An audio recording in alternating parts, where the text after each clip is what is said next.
Thank you so much, James, and congratulations on everything.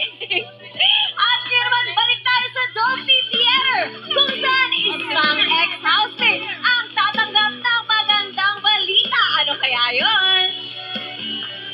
Thank you so much, Ate Kimmy. Kasama ko nga po ngayon ang ating ex-housemate na si JM, na nanalo sa kanilang Big Love Hamon. At dahil doon, ikaw, JM, ang nagwagi ng 100,000 peso savings na naipon yung mga housemates linggo-linggo sa Save or Spend with Maya. At ito na nga, dumating na ang takdang panahon para makuha mo ang iyong napanalunan. Kasama natin si Ms. Hazel de la Cruz, Head of Consumer Marketing ng Maya, para ibigay sa iyo ang Maya Card with your savings worth 100,000 pesos! Yes! JM, congratulations! Anong gusto mong sabihin?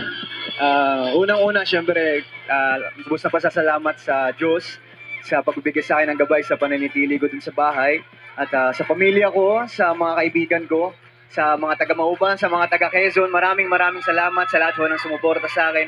Maraming salamat. At sa mga tao na nasa likod ng programang to, ng PBB Gen 11, maraming salamat po sa inyo. At lubos na pasasalamat po, syempre, sa Maya. Maraming salamat po. Thank you so much. Yes, thank you, JM. Deserve mo yan. Sana